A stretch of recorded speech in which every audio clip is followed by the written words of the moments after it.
Hello, folks. This is your host, Dr. Graham Taylor. Before we jump into this week's episode, I have a special announcement. August 18th through the 20th, I've been invited to host the Triad Mental Health Summit. This virtual online conference showcases innovative trends and thought leaders in the mental health and behavioral health industry. Such speakers as Saj Razvi from the Psychedelic Somatic Institute, Kathleen Stengel from Neuroabilities, Aaron Williams from the National Council, including live interviews I'll be conducting featuring Todd and Vanessa Steinberg from Kumoso Design, Ron Anderson from Project Reclaim, and Lori Ignacio and Jody Gearson from the Hawaii Pro Bono Mental Health Center. This event is online and free to attend. So go to triadhq.com/TMHS to learn more.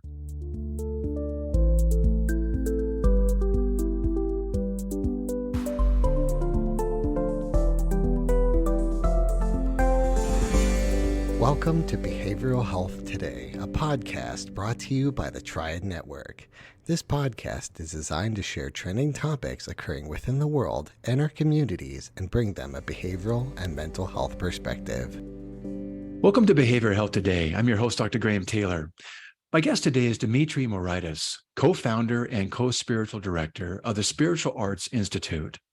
Originally trained in motion pictures and television, Dimitri is pursuing a promising career in directing and producing until he experienced a profound spiritual awakening that changed his life at the age of 25. After this spiritual awakening, Dimitri began pursuing a path in metaphysics. Dimitri is the co-author of the international bestseller and Nautilus Book Award winner for Change Your Aura, Change Your Life, Communing with the Divine, Karma and Reincarnation, The Healing Power of Your Aura, and the book Heaven and Your Spiritual Evolution. Dimitri is a teacher, contributing his spiritual wisdom in books, workshops, and course materials. We're excited to have Dimitri with us on the show today as we discuss spiritual healing, soul growth, and his work with the Spiritual Arts Institute. Dimitri, welcome to the show. Oh, thank you for having me on. It's a pleasure to be here. It is really nice to have you. You know, I said in the introduction that at the age of 25, you had what you've described as a really life-changing experience, a profound spiritual awakening that so changed your life that it led to your pursuing a path in metaphysics, a different path than what you started on. Oh, Take us back to that experience, if you would, and then maybe just explain how it altered the course of your pursuits. Yeah. Well, interesting. I was born with the name Dmitri. I was born of a Greek family, and my father was a psychiatrist, right? He came to the United States from Greece to pursue a career here, which he did very well. He was a brilliant psychiatrist. His father introduced depth psychology to Greece. So I was kind of steeped in the psychological world. My mom was on the artistic side. I was playing piano from like age 2. And I thought I was going to go into the arts. First, I thought maybe piano, but then movies kind of took hold. So, in the arts, you do think of the ineffable. You're always searching for that, that inspiration that you can't put your finger on, right? So you're already kind of tuned into things that are not logical, shall we say? Yes. So I had this other kind of more scientific thing, and then the more creative. And then I pursued film, and it was actually, as you said, was actually going quite well. And I moved to California because, that's where you have to be in the business. I was in the Midwest. I was raised in Chicago. And then at a certain point, again, I didn't know anything about metaphysics. As a Greek, you're born Greek Orthodox. So yes, we went to Easter, but we were not exactly very religious. But I wasn't like anti-religious or anything. It just wasn't, again, I was more consumed with the creative. And again, I don't know how to even put it into words. I was having what I ended up calling my inspiration moments, where I was in a very different place in consciousness. It was sort of a heightened awareness. It was like the wind. It came by itself. It left by itself. I wasn't making it happen. I mean, one time I was in a shopping mall and it was happening in there. So it wasn't like I was on a mountaintop meditating or something, right? And I didn't think that much of it other than they were beautiful moments, but they started happening more frequently. And then this one time where it just got so intense, it was my Saul on the road to Damascus moment. Now, I didn't have a vision of a celestial being at that, but my whole worldview somehow changed in that moment. And I knew that. But again, I still didn't even have a name for it. I still didn't understand what had happened to me. Initially, some people thought, oh, you had a religious experience. And I said, well, not quite. That doesn't feel like what it was. And then when someone said metaphysics, that was it. I was on the new road. Now, I was very careful. I didn't jump into groups, but I studied everything that I could, every book. And again, fortunately, being in LA, there are these great resources to go to, you know, at PRS, one of the great metaphysical libraries in the country was there at the time. The Bodhi Tree was like the bookstore for metaphysical books. And so I was in the right place at the right time, right? And then about a year later, a girlfriend that knew, you know, I couldn't stop talking about this, right? It was like there. So she wasn't really that into it, but she said, you know, I know you like these things. You know, a friend is hosting a woman that's going to do a meditation. She works with the aura. So I went. I didn't think anything of it. It was the first time I meditated. I was meeting Barbara. Oh, okay. In We're that talking one about night, her. I started talking to her because then I did start pouring my heart out. I thought it was a real nice conversation. She joked, "Oh, you interrogated me that night," you know. But I had all these driving questions.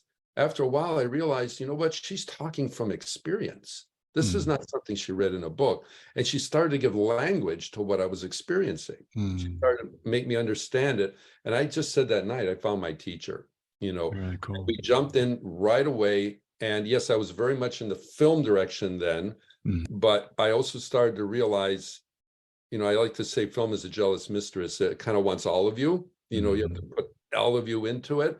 And I just realized my heart just was moving in a different direction. I was trying to make the two work, but it wasn't a time in the showbiz world that they were accepting. This was like the mid 1980s, right? Or early, you know, so they weren't into these subjects back then. But I had to pursue that road. So I tell people, you know, I went to LA to follow my bliss, thinking this is where I was going to end up.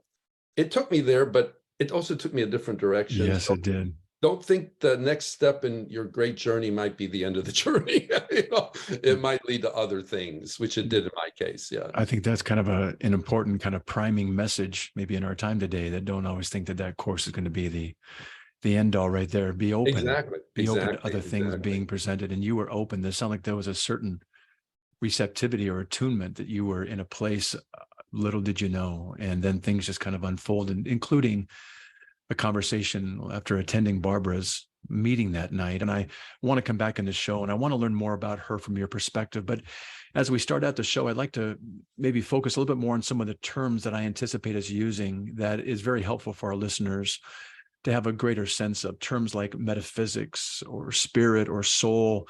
Would you lay out for us a working definition for each of these so that we can follow these through our show together today?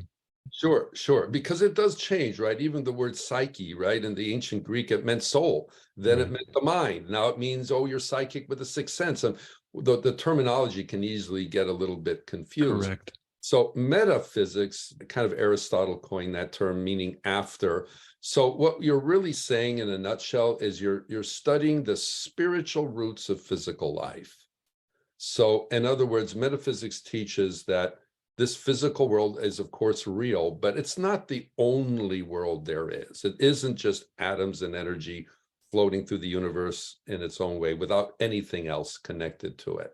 There is a spiritual source, and as Teilhard de Chardin would say, we're not human beings having a spiritual experience, we're spiritual beings having a human experience. Yeah. So once you hit the source of that, this is key for things like mental health, physical health, because the mind is not isolated from the body and the mind is not isolated from the soul. They're all working together. And if you only look at this one thing, it's like saying, if I take care of my right hand, my body's taken care of. No, your right hand is taken care of. But if you want a healthy body, you got to look at the whole body. Yeah. So the study goes into tapping into that inner part of you. So really what the spiritual experience I was describing, it was, without even putting a label on it, it was experiencing the inner self. Mm-hmm. It was coming to a realization there is something more than just brick and mortar here. Now, some people have these awakenings gradually over time. It's not like a big dramatic moment. Mm-hmm. Others it is. But once it happens, you really can't go back to the other life. No, and spirit is that source light. That's the other definition. It's saying, so the other thing we say is the physical is a result world. It's born of the spiritual. So again, it's important, but it's not where it came from. So if you really want to harness the physical life properly, you've got to be in tune with its spiritual source. And this is related to healing. This is related to intelligence. It's related to inspiration. It's related to everything we do in this world. We'll be right back after word from our sponsor. Nearly 9 in 10 registered voters believe the nation faces a mental health crisis, according to a new USA Today Suffolk University poll. Americans are more concerned than ever about their mental health. Mental Health First Aid provides the resources and training to identify, understand, and respond to signs of mental health and substance use challenges. It provides the confidence and skills needed to offer life-saving assistance, and it provides peace of mind. Our experts provide mental health first aid training for adults, teens, caregivers, veterans, law enforcement, EMS, and school faculty. Mental health concerns are on the rise, but evidence-based training through mental health first aid can make a difference. Visit mentalhealthfirstaid.org to find a course near you, or email hello@mentalhealthfirstaid.org to schedule a training. Courses are available for individuals, groups, organizations, and companies of all sizes. Visit mentalhealthfirstaid.org and make a difference in your community.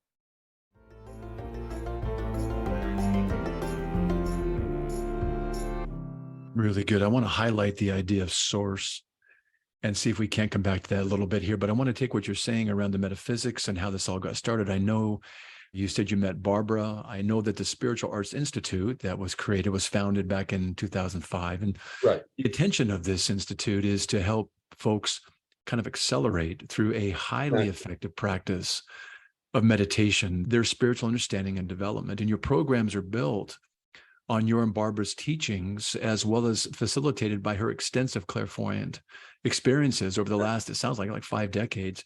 Yeah. Share with us more about Barbara and her abilities to incorporate. Okay, let me try to keep it in a short. I know you admire her very much. Yeah, I know. Look, I say I could have read every metaphysical book in the Library of Congress, and I would not have been able to reach where I am today.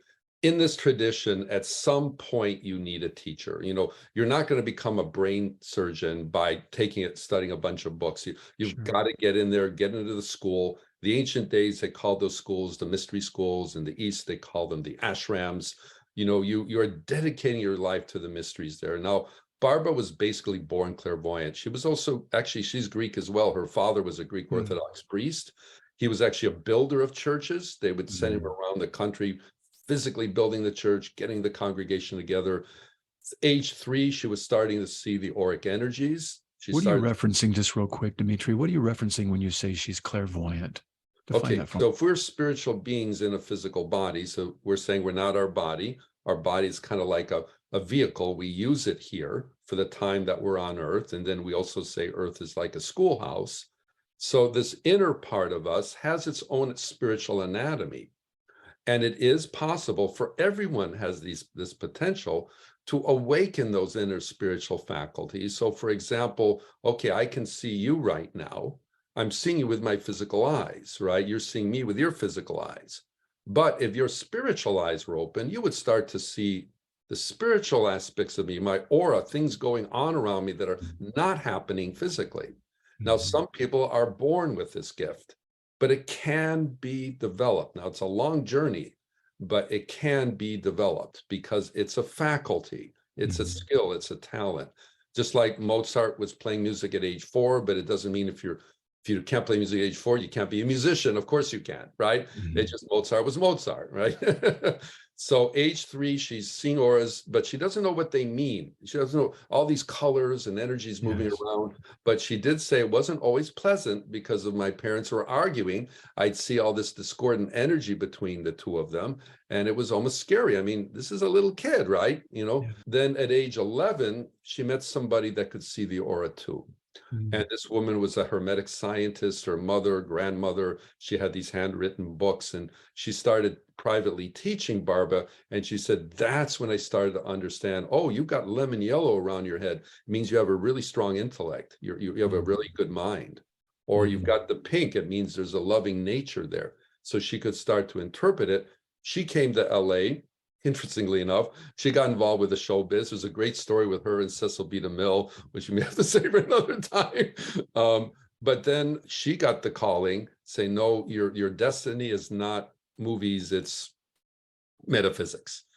She redirected her life. Then she met another very advanced sort of mystic that was very clairvoyant. And this woman prepared her to be a teacher. So I say, look, it's one thing to have the talent, it's another being trained at it, right? So she took her years to get trained at it, and then she began her career. Really good. What a timely opportunity for you to meet her. And, Again, I think it was meant to be, as they say. It sounds like it. I know that the Spiritual Art Institute, it emphasizes a metaphysical transition known as the Kingdom of Light teachings. And that was what I understood was founded upon a 4,000-year-old, very rich mystic tradition going back to the Hebrew mystics. And exactly. You teach tools for persons and spiritual development meant for all people who are really wishing to better themselves. And in fact, the motto for your spiritual institute is helping souls grow. Yeah. Share with us how you teach meditation and draw upon divine light to enhance any aspect of one's life and help them reach kind of their highest spiritual aspirations. What's that involve? Yeah. So meditation is the cornerstone of what we do. And it really, for anybody on a spiritual path, it should be the foundation. Meditation is your one-on-one time with the divine. I know some people treat meditation as I just want to like not think 1,000 miles a minute, and that's fine. Those meditations are great, right? Just to quiet ourselves a little. But the meditations we do are to get in touch with that inner, shall we say, divine self, so that you can literally, like you said, accelerate this. We're thinking, look at all this technology, how life is accelerating. But we don't realize there's even a greater opportunity to grow mentally, spiritually than ever before. So we need to tap into that. Now, in our work, you're meditating with, like you said, spiritual energy. So to give an example, a practical one, let's say you need to go ask for a raise at your job, and you got to go in and talk to the boss, and you're a little bit timid, and you say, oh, not today, I'll do it tomorrow. Now you deserve it, but there's maybe the courage, like the cowardly lion, it's not quite there yet, right? Yeah. Well, in your aura, you might be missing some of that confidence energy, which comes through in this brilliant gold light. So you can meditate with the gold. You can actually bring it into your aura. Now, it doesn't mean automatically you're going to be, heroic, but it'll give you more power so that, when you go in to ask for that raise, suddenly you're finding, oh, I can do this, I'm more confident. So, and this is in all facets, more love, more. I was amazed there was an energy of prosperity. There's a conscious, we think of prosperity as how much money do I have in the bank, but it starts in the mind. It starts in consciousness. It's a consciousness of wealth. How is it somebody can walk into a town penniless and amass wealth in a relatively short period of time? Because they have the consciousness to make that happen. And all this you can develop. And it's also transformative. There was a woman in one of the classes, and she had a literal fear of crossing bridges, physical bridges. She would get palpably afraid, right? And she had to go over 3 bridges to get to work. Oh my. She went to therapy for years, right? She said it didn't really help. After about 6 months of the meditation, she said, one day I went to work and I didn't even realize I had crossed the 3 bridges. I love that. So she's able to kind of take this area a challenge or struggle and incorporate this meditation, but not just meditation for quieting the brain, something that allows her to really focus in an area. And as we talk about this divine light, I know that you focus in the process of teaching these things like the 6 steps of downraying the light. Right. Walk us through just a little bit of that, if you would. Yeah. Dimitri. Now, some meditations are literally just, close your eyes, breathe deep, or others are what they call mindful meditation. You focus, let's say, meditate on compassion. Others are mantras. You're saying a mantra in your mind. But this is a little bit of an art form, because just like you said, you're not meditating on one thing.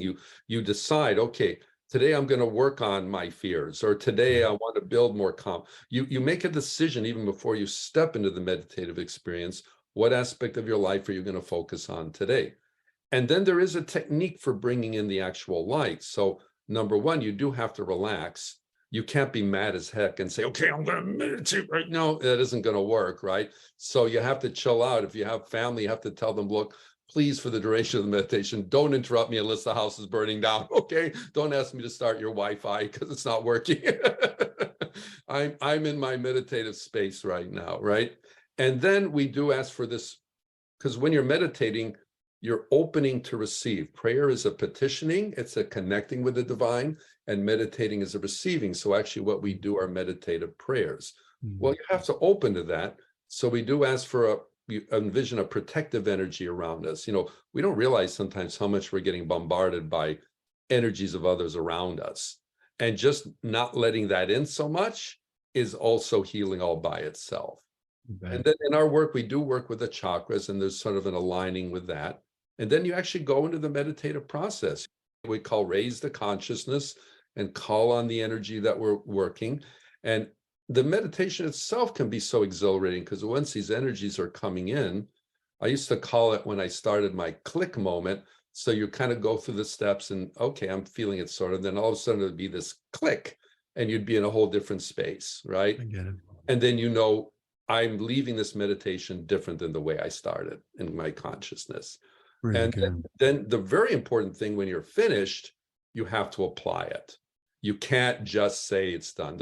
There was a doctor in one of the classes, and he said, I'll be frank with you, I don't show a lot of compassion to my patients. It's kind of in, out. I see a lot of them every day, and I need to just pay more attention to them, right? So we had to work with a more compassionate, loving energy. But it wasn't just meditating, he had to do it. So he would spend literally more time with his patients. And not only did they love him, I mean, his practice got even busier. I'd imagine. Yeah, it just by that, because I know a lot of doctors, I know they're busy. They think of people a little bit like Petri dishes, You got to recognize as a person you're talking to here. But again, the light and the meditations can help you with that realignment. Yeah, I really like that. You're talking about using the divine light to kind of both maybe bring to your awareness areas of potential growth and being able to use that energy to then take it and come back into the world in a different way. When we talk about the divine light, you said something earlier today in the show about the term source. Define for me the source. Where do you understand this coming from? Yeah. And it's interesting today. People can get so easily tripped up with words, right? It may conjure up things from their own past or Sure they do. sense. And I know a lot of people in metaphysics use just that word source, but we do use the word God. We do say there is a non-denominational, not one religious belief system, but there is a divine intelligent source where all this is coming from. It's not just wandering in the atmosphere. And we're meant to align with this greater intelligence. That's where the inspiration is coming from. It's an all-loving intelligence. It's an all-wisdom. But again, if we're students in the schoolhouse earth, this divine intelligence can't do it all for us. If I do all the homework for my kids, who's learning, me or my kids, right? So we have to be allowed to make mistakes, sometimes big ones, so our soul can learn and grow. So we say it's not what's happening in your life that's the measure of your spiritual maturity. It's how you're handling what's happening in your life. That's the key. I love that fact that the Chinese symbol for crisis and opportunity is the same symbol. That's right. So again, some people, a difficult thing happens, they go, oh, woe is me. Others stand and deliver and say, well, how do I handle this? What am I going to do about it?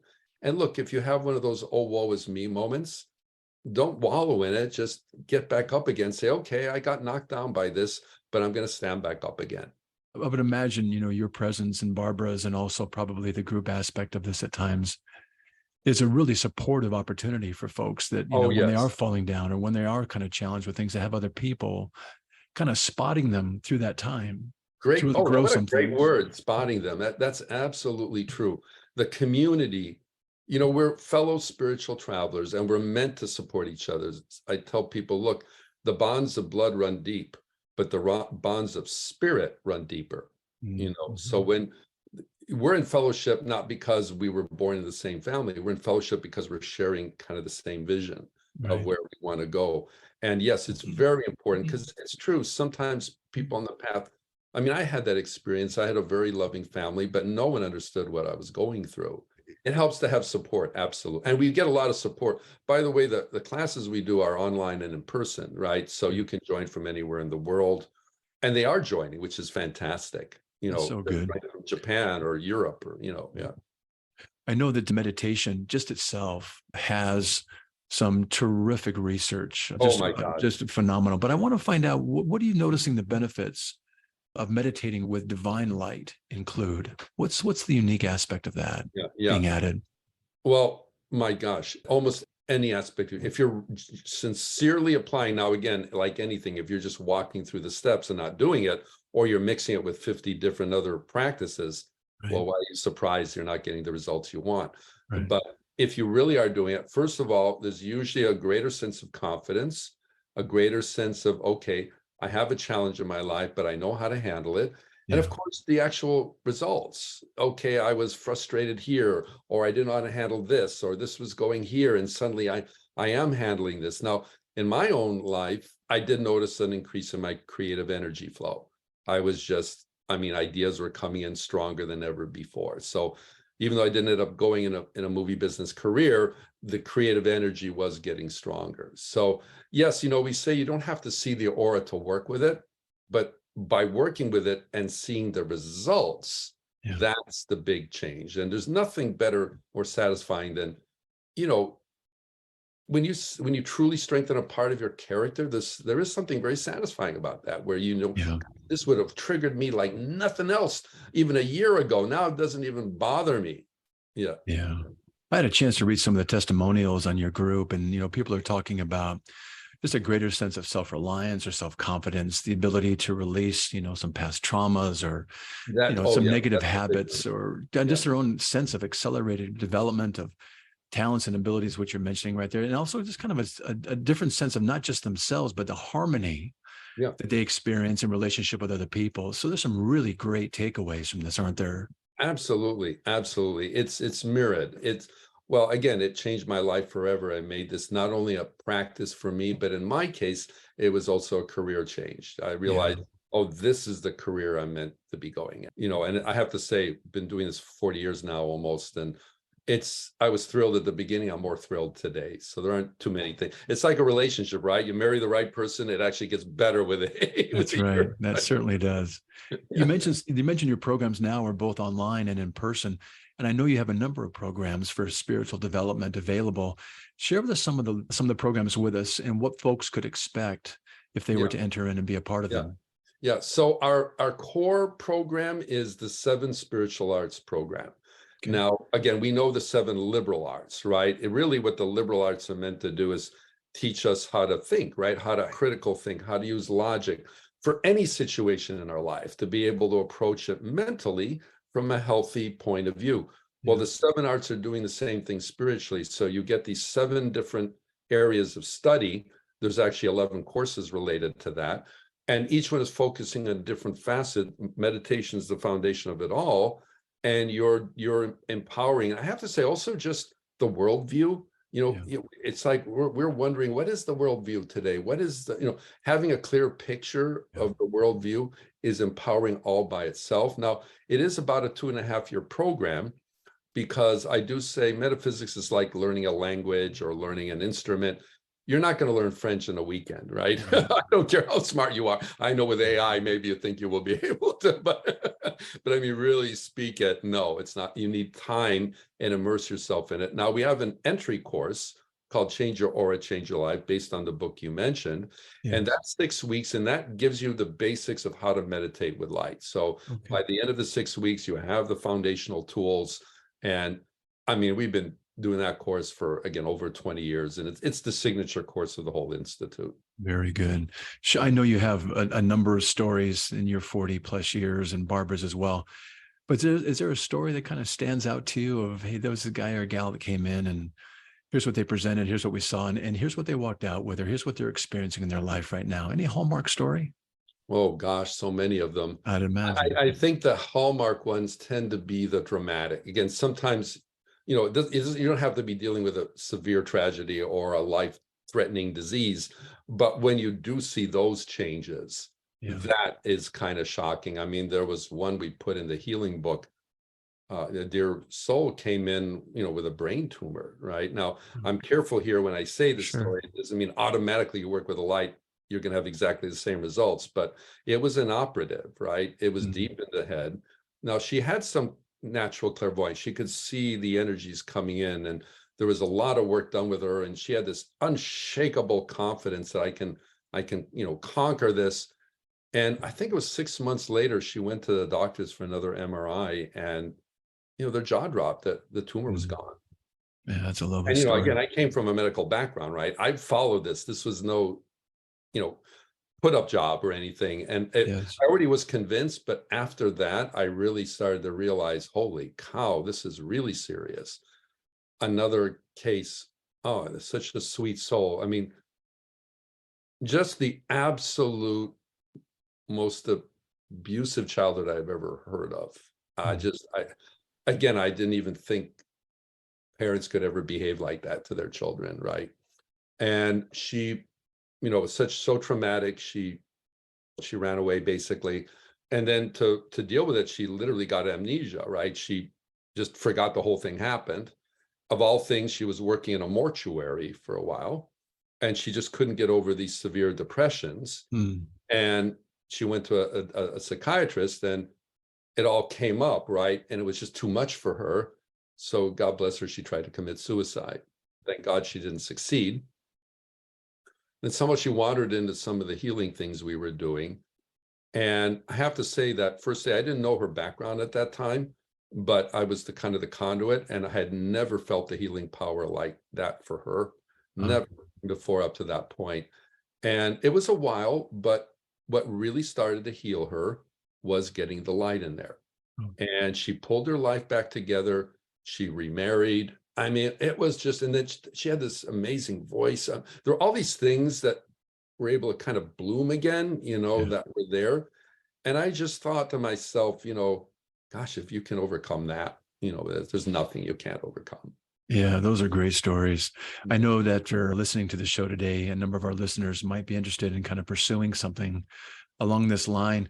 Leave us with a takeaway message. I know we're kind of winding down, but leave us with a takeaway message today for those that might have an interest in pursuing a path in spiritual growth. And how might you encourage them? Well, first of all, to pursue it, don't ignore it. If you have a sense of this, if you had some type of a stirring or awakening, or even curiosity, that is the divine knocking on your door. It's not accidental. And however you want to, don't care what anybody else is saying or doing. As a matter of fact, it's a better idea a little bit to not to talk too much about it right away, but just pursue it a little bit. It's like a relationship. If you want to develop a relationship, what you have to give time in that relationship. So allow this to kind of bloom in you a little bit, and it can only take you to extraordinary places. Really good. I appreciate that message as a takeaway. I'd love our listeners to follow up with you after our show today. How can they get in touch with you and your program? Sure. Well, we have, as you mentioned, it's Spiritual Arts Institute. We're a nonprofit in the San Diego area, but we've been offering online courses since 2006, long before the COVID era. Our website is spiritualarts.org, O-R-G, and you're welcome to visit it, call the office. We'd love to hear from you. Dmitri, I know that one of the cornerstone programs that you guys do happens quarterly. Share with us what that program is and how that works. Yes. It's called the 7 Spiritual Arts Program. It begins every calendar quarter. So it's September, January, April, and July. And you can start at any time in the cycle. It is a 2.5-year program that goes deeply into the study of metaphysics and accelerating your spiritual growth. We have this gateway course, the Change Your Aura, Change Your Life, for 6 weeks. So what you do is you try out the initial course, you learn the meditation, and if you enjoy it, then you go on to the whole program. If not, you got a great meditation practice.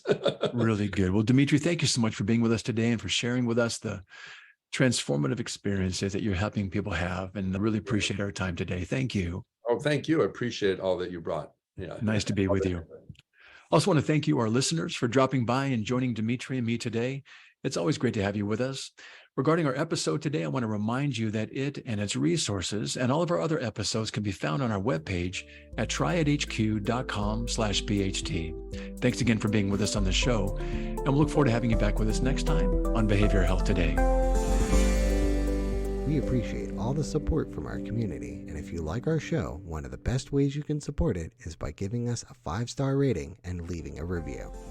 Behavioral Health Today is a podcast part of the Tribe Network, all rights reserved.